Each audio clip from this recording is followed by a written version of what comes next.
Well, Angie, thanks so much for the opportunity to be on the call and speak with you all today.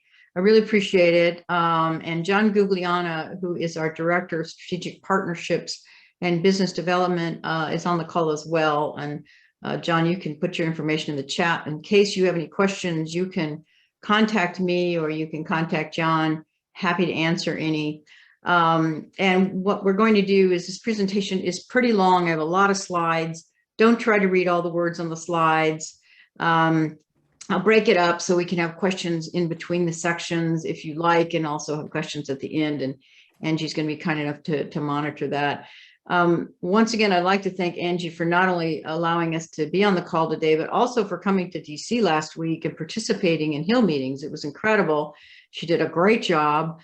It's so very important that family business centers understand what we do in DC, how important it is. And I'm hoping that some of you will also come to DC and meet with your legislators because it's incredibly impactful. So I'm going to get right into the presentation. The way that I got involved in family businesses is I actually started in the family office industry, started in a single family office, the Marshall Field family office, which was Ted Field on the West Coast. And then I moved on and formed my own multifamily office, so my own business, which I ultimately sold in 2009 to GenSpring. Long story short, throughout that time period, I worked with a lot of family businesses, and it's one of my passions. So when I semi-retired from the family office industry, I've stayed very connected and working very much with family businesses. So Family Enterprise USA is an organization, it's a 501c3. Families and family businesses clearly are at risk. And they're at risk from these legislative changes that could severely impact what's happening in their business every day. And what I'm going to share with you today is this negative voter attitudes towards successful in this country. And unfortunately, voters think of family businesses as wealthy, as successful people. And there is a negative attitude toward that, which is really unfortunate. So I'll share some of that information. Critical issues facing family businesses certainly are tax and economic policies, and Congress has made some suggested proposed changes this year that we'll talk about. And again, this voter perception. Who's advocating for families and family businesses? Well, Family Enterprise USA has a mission, a sole mission and purpose to promote family businesses and their job growth in America. It's pretty simple. We were formed in 2007, and as Angie pointed out, our annual survey is something that we're known for and is very important, and we appreciate your support. Policy, and here it represents on the screen exactly what we do. We represent all sizes of business and all industries. So we're not specific to any industry or specific to any size. Policy and Taxation Group is our sister organization, which is 501c4. It focuses on tax and economic issues, and most of the supporters of this organization happen to be family offices. So let's get right into family businesses and how important are they and what do they actually contribute to our economy? Well, some of you may have already seen this information because we spread it around a lot. It's so critically important. After 25 years of working with Congress and talking to them about family businesses, they would ask me, why are family businesses important to this country? What is the economic impact? And 59% of the jobs in this country are created by family businesses. That's why they're important. That is 83 million jobs, and that's why they have a substantial impact.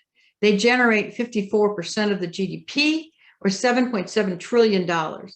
So that's why they care about you. That's why you need to talk to them, is you really are an economic powerhouse. So let's get into the survey. BNY Mellon sponsored our survey once again this year. We really appreciate their continued support. These are other organizations that not only helped us with this survey, but as Angie said, distributed the survey. Certainly, University of Toledo was very helpful in distributing the survey. Here's some of the other organizations. Some of them are trade associations like the National Farm Bureau or the beer wholesalers or the cattlemen or auto care. But most of them happen to be family business centers. So let's get into who responded to the survey. This is pretty typical. 80% of those that responded own the business or they're a sole or majority owner in some way, shape, or form. And 90% of them are CEOs or chairmen or senior management. This is the first year we asked this question, and we did it very intentionally because we wanted to know how many family businesses operate through a pass-through entity. Now, a pass-through entity, as most of you know, is an LLC or an S Corp or an LP or a trust. So it's a non-C Corp. So 79% of businesses operate as a pass-through.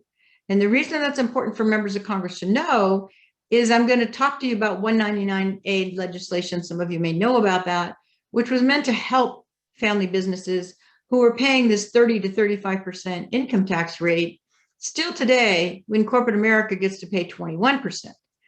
So the last tax bill did not substantially help family businesses. And this kind of data is what tells legislators just how important it is to help them run their businesses and change those pass-through laws.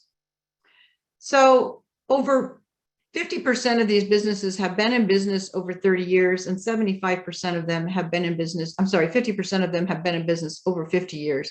75% of them have been in business over 30 years. So businesses, as you all know, they plan their business for the long term. They plan their business as a legacy, not only to their family and the employees, but also their community. And that's something that I think legislators lose sight of. The other thing that legislators lose sight of is that this is a country of organizations and industries other than family farms. Yes, family farms are incredibly important to this country, but look where they sit in terms of the percent. 24% of the businesses in America are manufacturing. And then you have construction and real estate and retail, all of which have the same illiquid nature of their assets that agriculture has. So when we are passing legislation to help family businesses, we need to not only focus on family farms, we need to focus on all these other industries that have the same issues that family farms have. Revenues, this is pretty typical year after year. In 2021, 32% of them had over 50 million in revenue. And this is typical for our respondents. They tend to be on the medium to larger size. What percent did they grow in 2021? Well, 29% of them grew 5 to 10%, and 26% of them actually grew more than 20%. So even during the pandemic, businesses were growing. Family businesses continued to grow. And I should have mentioned that this survey was conducted January 5th of 2022 through February 28th of 2022. So 60 days in the field. And of course, we were during that was absolutely during the pandemic period. 35% of the businesses operate in more than 11 states. So they tend to be more multi-state. First year we asked this question, and only 21% were women-owned. I'm a little disappointed in that. We'll see where it comes out in 2022. Family businesses pay better and give better benefits than non-family businesses, and we know this anecdotally. But in 2022, 44% of them paid above average compared to their non-family business owners. Last year, that was actually 52%. So I'm sure the pandemic, was weighed on that very heavy. But the point again is family businesses take care of their employees, even during a pandemic. Generations that own the business, first, second, third generation, and some fourth generation, pretty typical from year to year. And that's true of the management of the business as well. Is the sustainability of the business important for them and creating jobs? And 85% say yes. Is this legacy for their children? Is the business a legacy? 79% of them say yes, always very important. And yet only 51% of them have actually passed their business on. We know how difficult that is to pass the business on, but this is pretty disappointing. Only 35% of them have passed the ownership on, of full or controlling ownership.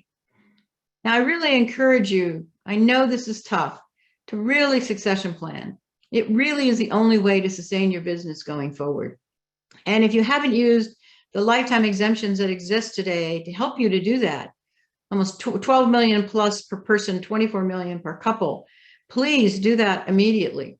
That's going to expire at the end of 2025.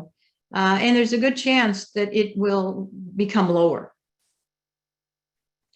Families used gifts and sales and stock as a way to pass on ownership.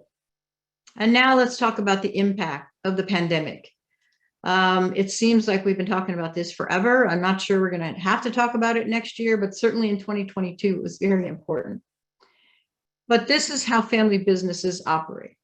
This is a powerful statistic for members of Congress. 90% of family businesses kept their people employed, even some of those that had to shut their doors. And in fact, 54% of them actually added jobs. 11% of them actually lost jobs. They did that by remote working and reducing costs. Some of them eliminated their shareholder exemption distributions entirely. In terms of how many people they employ, 49% of them employ 1 to 50 people. And in fact, 30% have over 100 employees. Revenue, 80% of them grew in 2021, again, during the pandemic. And going forward, and how did they grow? They grew from industry conditions at the top, 28%, then economic conditions, and then these strategic business choices. But when we asked them what they expect for 2022, 89% expect their business to grow in 2022, but notice the reasons that they're going to grow. This time, the reason they're going to grow is their strategic business choices at the top of the list and industry conditions at the bottom of the list and economic conditions in the middle. Revenues, similar to 2021, they expect 48% of them expect their revenues to be over $20 million. And in terms of how they give to their communities, 76% of them give locally. This is critical for members of Congress because they lose sight of the fact that when a family business has to be sold for whatever reason, to pay the estate tax or for some other reason, not only does the family lose its livelihood and all the employees lose their livelihood, but the community loses all of that giving, which is so critically important to support those community organizations. What are the impediments and risks going forward? We asked about cybercrime.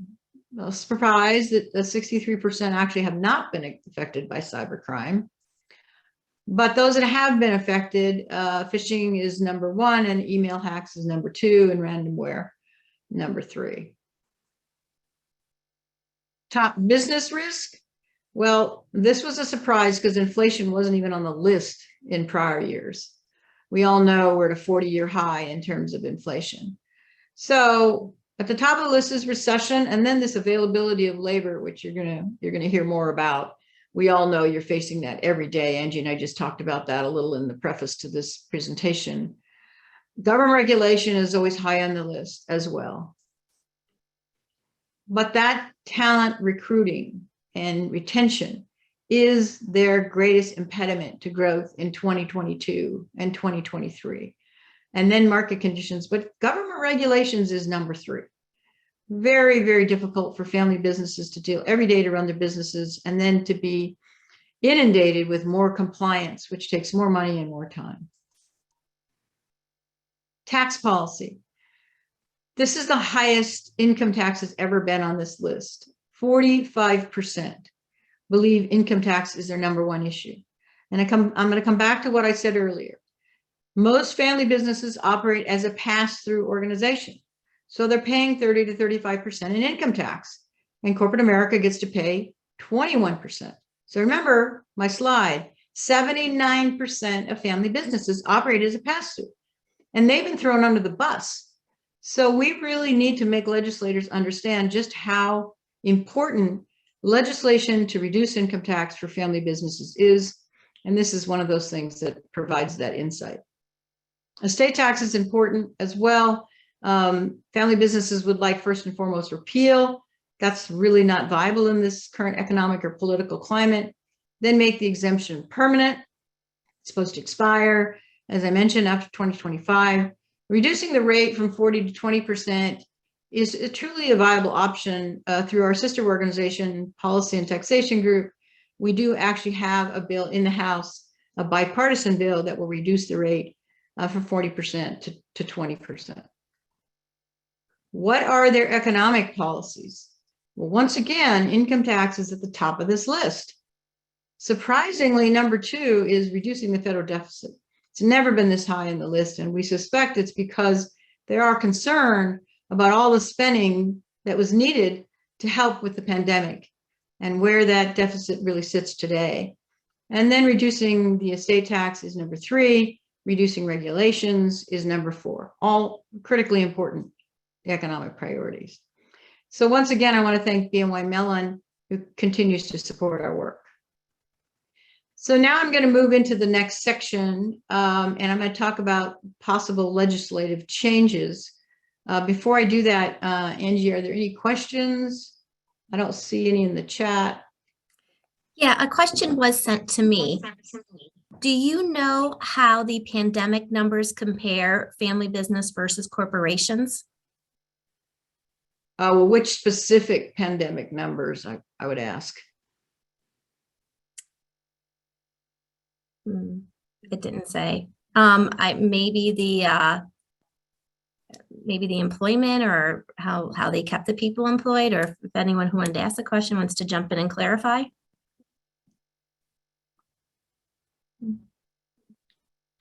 What I would say just generally is we know that family businesses, they're more flexible, they're more agile. They plan their business for the long term. They don't have to worry about quarterly profitability and returns. They can eliminate shareholder distributions, which corporations or public companies can't do, or non-family businesses typically can't do.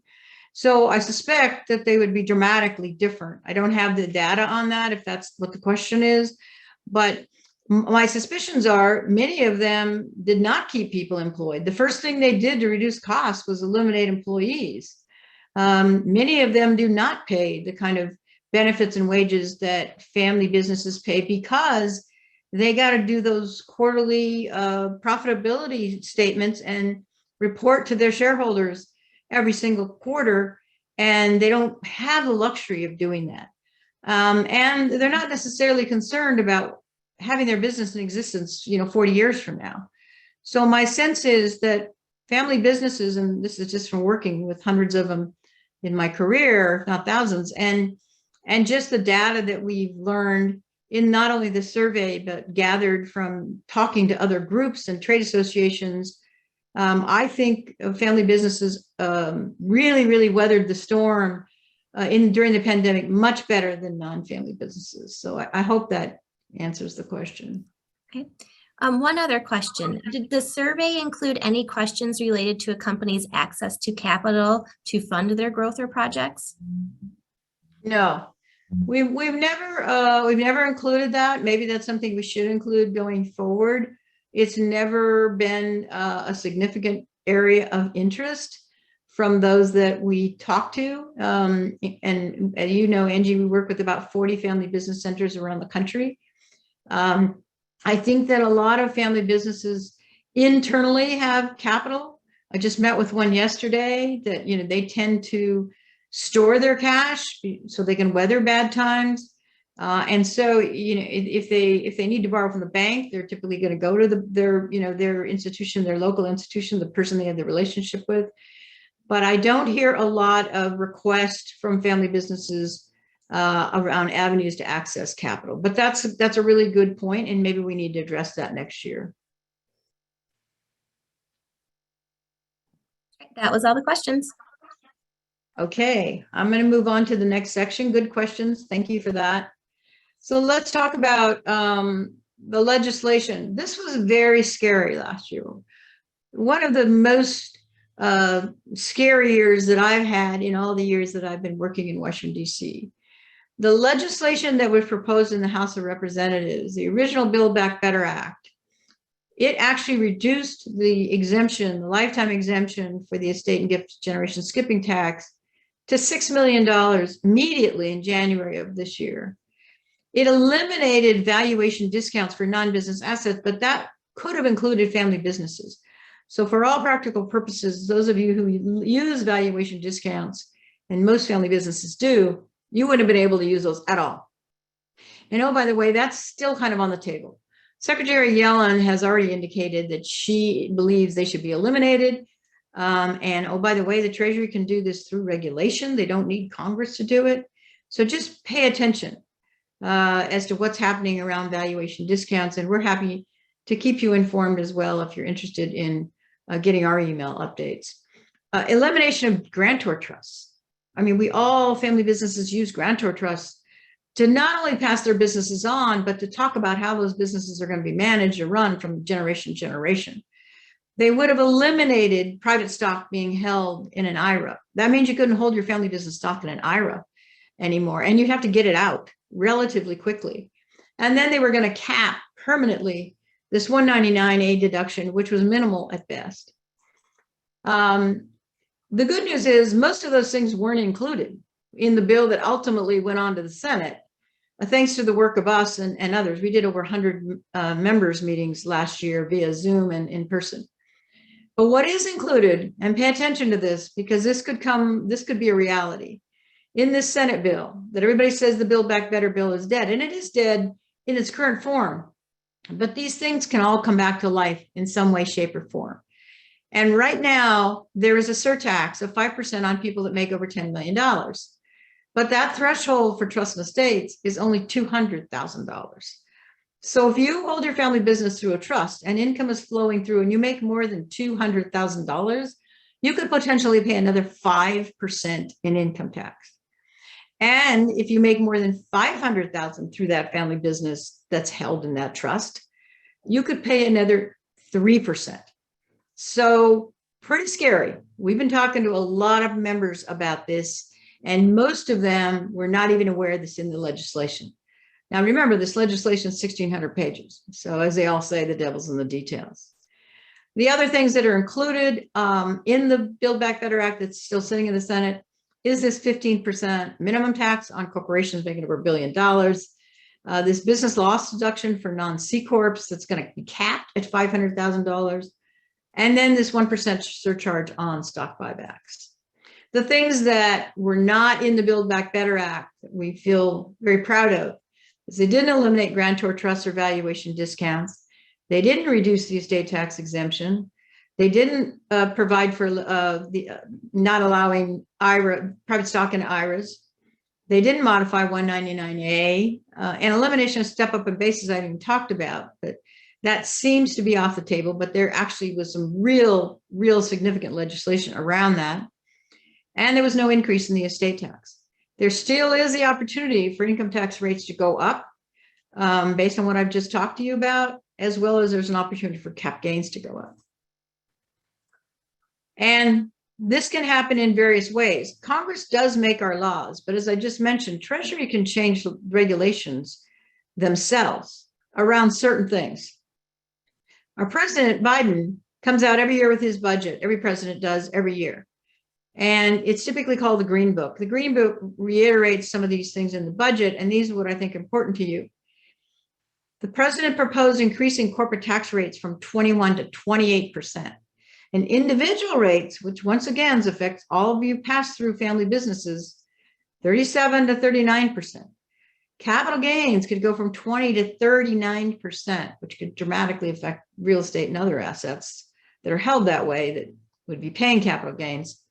Carried interest, some of the carried interest that's currently being taxed as ordinary income would be taxed, it's being taxed as capital gains would be taxed as ordinary income.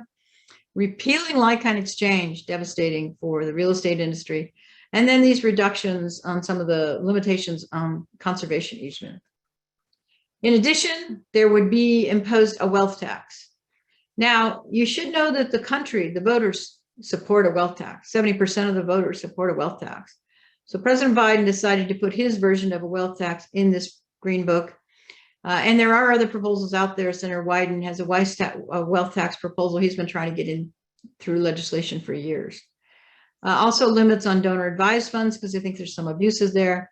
Recapturing any depreciation that's above straight line. So basically, they're only going to allow straight line depreciation. And then repeal of the fossil fuel incentives. So let's talk about the estate tax quickly. In the 117 Congress, there's not a lot of movement going on here.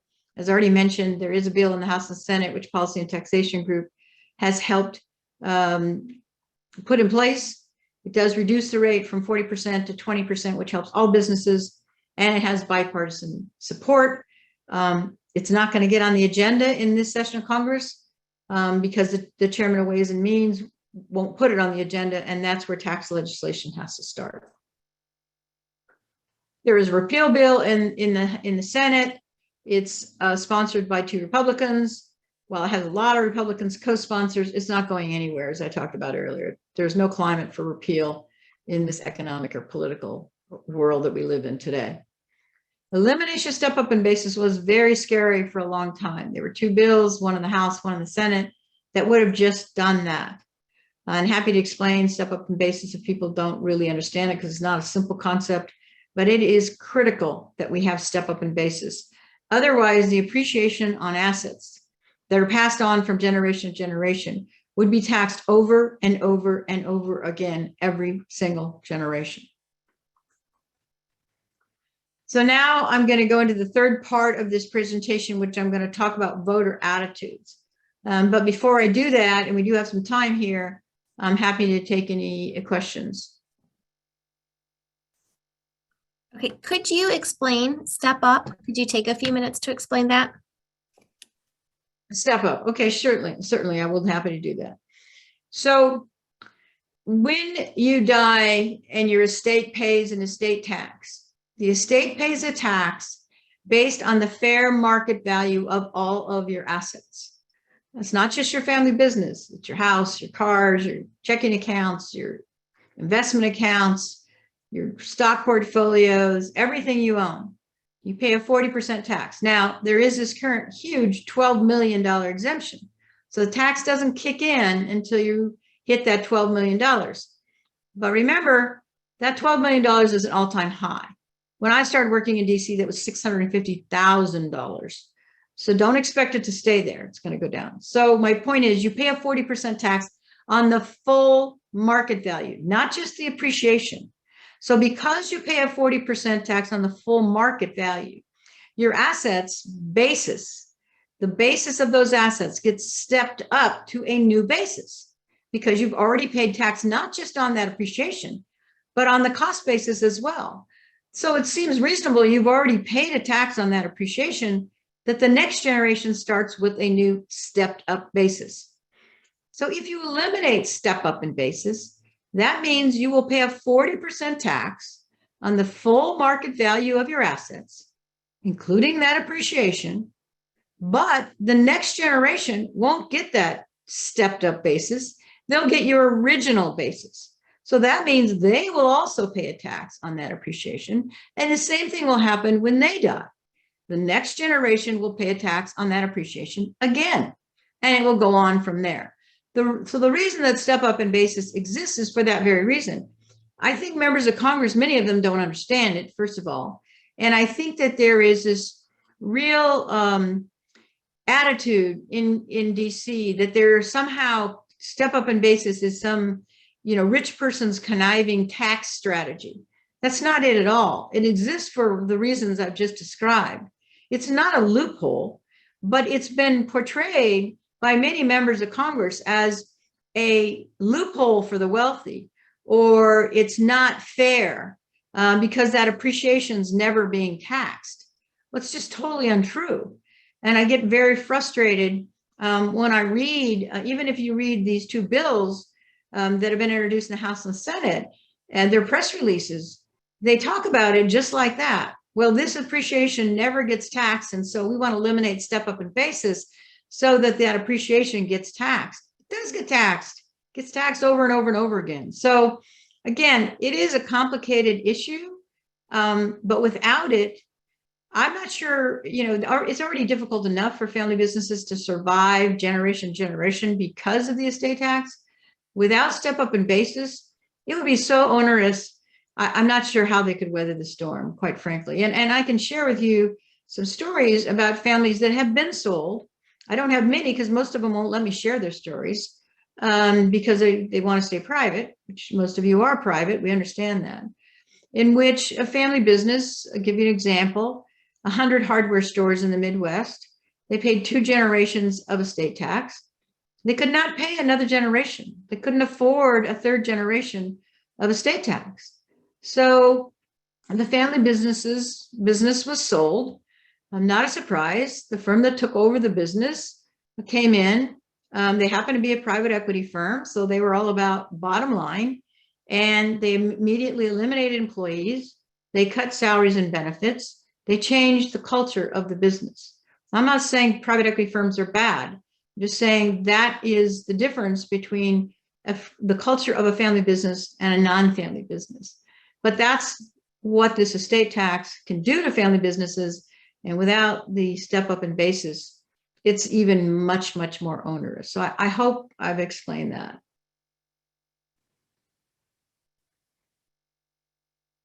Thank you. Any other questions? And no other questions right now. Okay, so should I move on to the next section? Yeah, I think that would be good.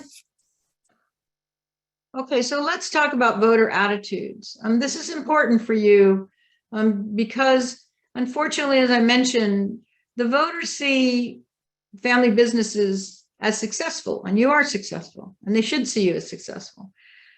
But unfortunately, being successful in this country is not necessarily a good thing anymore. I think it's really unfortunate. And so they don't differentiate between the liquid wealth, the inherited wealth, and family businesses. They lump everybody together, and they see that as a negative. So what we wanted to understand is, how do they view family businesses? What is the best terminology we can use to define family businesses? And as you can see, by far, what the voters understand and appreciate is generationally owned family businesses built on hard work. 62%. So we've changed all of our language to say just that. They really get generationally owned family business. They understand that you're going to provide a job for them, generation after generation. Without the family business, they're not going to have a job. So they prefer that over all the other definitions you can see on the list, including a quality career providing business, or a medium-sized business, or a business that represents the American dream. So I encourage you to use that language when you're speaking about your business. What do the voters want the tax code to protect? Once again, you would think they would want to protect small business or family business, but see where they are in the list. They're toward the bottom of the list. They want to protect a lifetime of savings. They get that, even more so than life's work or nest egg.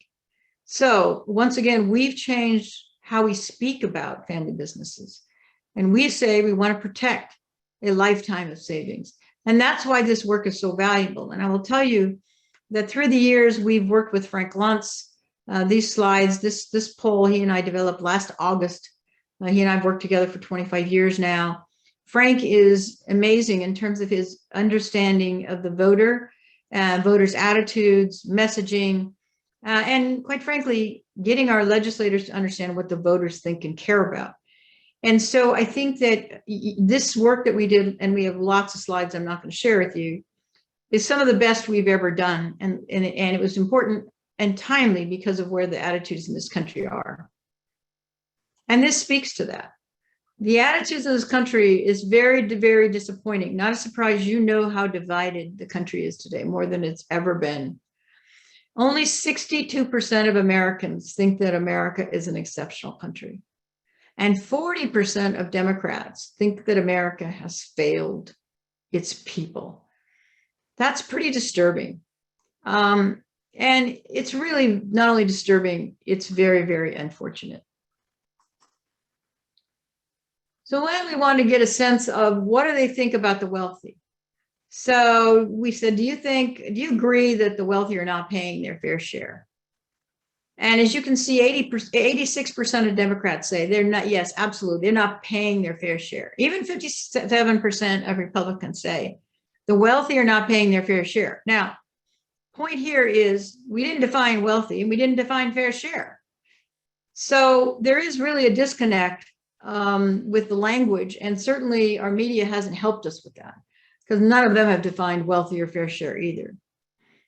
then we wanted to try to get a little more granular on that and ask, what percent of the income tax in this country do you think the top 10% of Americans pay? And they say, well, we think the top 10% of Americans should pay 35% of the taxes in this country. So again, what percent of the income taxes in this country should be paid by the top 10% of Americans? And they say they should pay 35% of the taxes. Well, guess what? Then we told them, do you know that the top 10% of Americans actually pay 71% of all the taxes? Not the 35 that you thought they should pay. They actually pay 71% of the taxes. Do you think that's fair?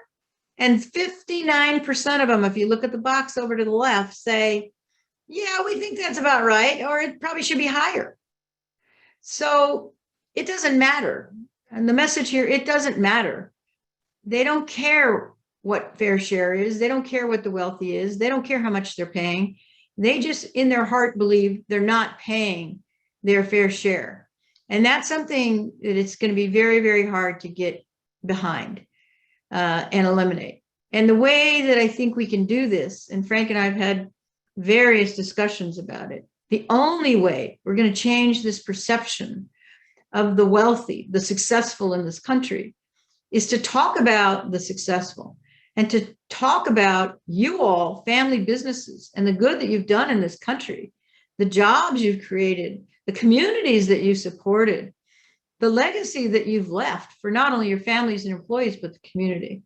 And I'm imploring you, please, if you're willing to tell your story, your family business story on video, we're trying to do these so that we can put them on all the social media, so that we can present them to members of Congress, so that we can get this positive messaging out there to kind of push down, at the very least, this negative messaging, because it's the only thing that I think, and Frank is more of an expert than I am, would agree, that's the only thing that's going to change these attitudes. We need to show that being successful, taking risks and creating jobs in this country is a good thing for the country. I'm now going to talk about the estate tax. So, because obviously it's one of the things that is very important to family businesses in addition to the income tax. And there's actually been a decrease in support for elimination of the estate tax. Only 46% of Americans believe that death shouldn't be a taxable event. That used to be 52%.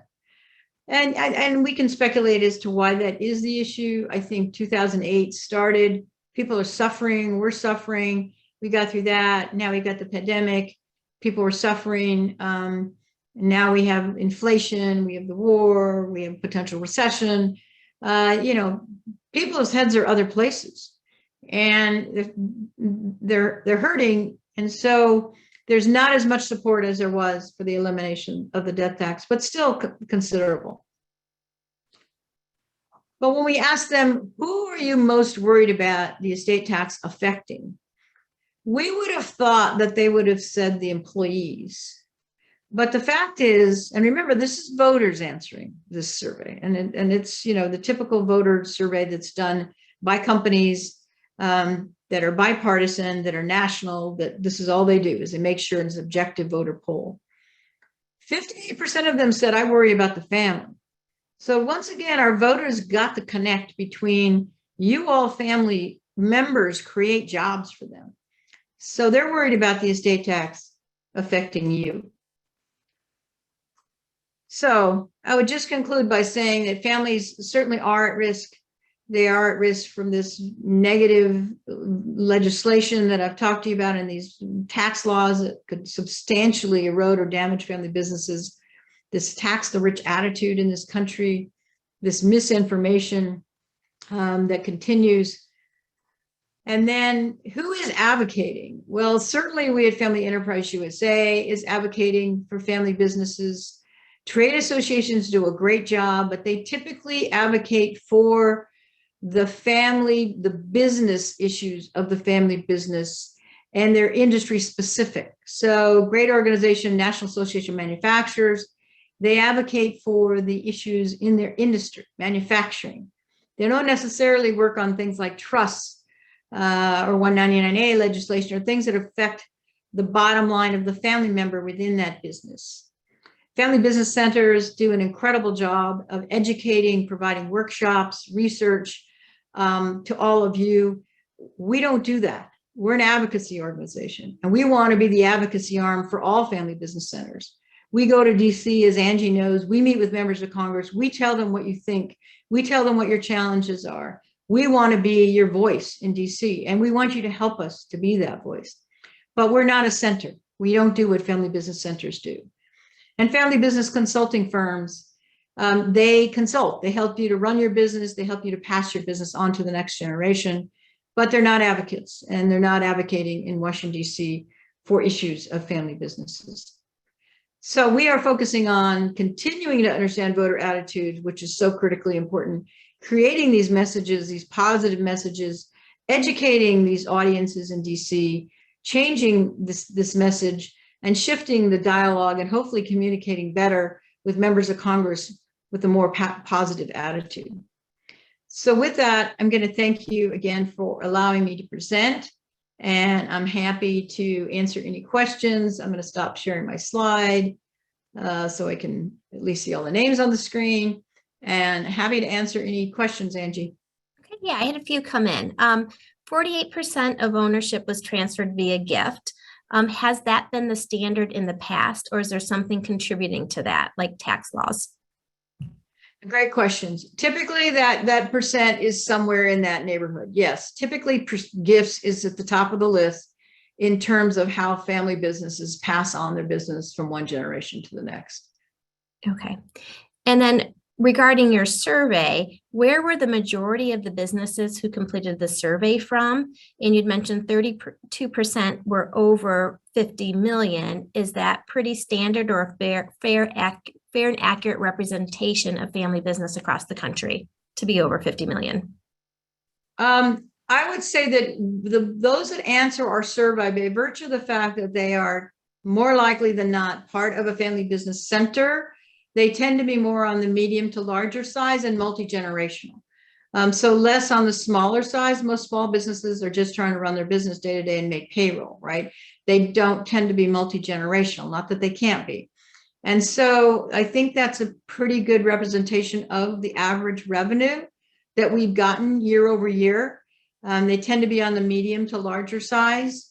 So, and at that point, I think, as I mentioned, family businesses really understand the need and the importance of advocacy, and they understand the importance for answering the survey. And I can't emphasize that enough, is that without this survey, we can't be your voice. We do this every year. We do other surveys. We do one-question surveys to those on our email list, and we also send out updates, but we also do research. We meet with members of Congress and find out, what do they want to know? What are their questions? And then we come back to you all and ask those questions. So it's really, really important, if you can be responsive to us, to do so. Okay. And here's a question. She might not know this, but have you seen more family businesses moving to the Midwest or areas outside of big cities? I don't know that by actual statistics, but I live in California, so I must tell you that absolutely, we are not a business-friendly state. That's not a surprise to anybody. And I think both coasts, I think New York is in the same boat. And it's not just California. Oregon and Washington are also not business-friendly communities. So yes, I have seen people moving to the Midwest or out of the coast because of those very reasons. They're not business friendly, and the taxes are horrendous. California now has higher taxes than New York. And the state of Washington imposed a 14% state estate tax on top of the 40% federal tax. And there's no credit for that, by the way. So I know a business that had hundreds of employees, at least a couple hundred employees, literally took their whole employee base and company and moved them from the state of Washington to the state of Arizona. And other examples of people that actually moved out of the country. So and I don't know what they're thinking in the state of Washington, but they're trying to increase that 14% to 40%. So that would mean that if you live in the state of Washington and you have to pay an estate tax, you could potentially pay an 80% estate tax. I don't know why anyone knowing that, would live in the state of Washington. And I love the state of Washington. And I will tell you that one of the people there that we've worked with over the years is Frank Blethen of the Seattle Times. And everybody knows what the newspapers in this country are facing. And Frank Blethen is fifth generation family business owner of the Seattle Times. And he absolutely has seen what the estate tax has done to his family and his business. And so he doesn't have a choice. He can't move the Seattle Times out of the state of Washington. So he's been working with members of Congress, but I'm not sure that it's had any impact. Okay. Another question, are Esaps being used more today as a business transition method? Well, that's a great question. Also, funny, I don't know that, but I will tell you that when we were in DC last week, we met with Congressman Smucker from Pennsylvania, and he's a huge ESOP person. So if anyone's interested in ESOPs, you definitely want to look him up. He believes that they are really the answer for the future. We didn't have a lot of time with him, so I'm not sure of all the reasoning behind that, but he thinks it's healthy for businesses to be owned by employees at some point. And he's a huge advocate for ESOPs. I haven't seen I don't know any statistics around whether that's something that is happening more frequently or not. And there may be people on this call that have a better answer than I do about that. Okay. So you'd mentioned you'd been working to fix the estate tax for over 2 decades. Can you talk about any progress that you've made, and do you feel that there's any hope for repeal? Yes. So it seems tedious, and I think people think that our process, doesn't work. But it is incredibly frustrating, but I will tell you, it does work. And Angie, you were in DC, you see that they do care, they do listen. These meetings do make a difference. You have to have hundreds of them, but they do make a difference. When I started working on the estate tax, as I mentioned earlier, the lifetime exemption was $650,000, going down to $250,000. And the rate was 55%. The reason I started working on the estate tax, which I knew very little about, to be honest, was I had a 38-year-old client pass away, and I had to deal with her estate. And then her mother died 5 years later. And it wasn't the economics. It wasn't the tax they had to pay. It was really what the IRS put this family through, the emotional turmoil that they put this family through, that just made me think of how ridiculous this tax is and wonder why in its existence. And I'll give you some examples. The IRS wanted to depose the doctor and find out if the doctor had told the mother if she was going to die, and if so, to what degree did she know she was going to die? And then they wanted to depose all the children to understand to what level did they know their mother was going to die. I mean, I could go on and on. It was absolutely insane what they put this family through.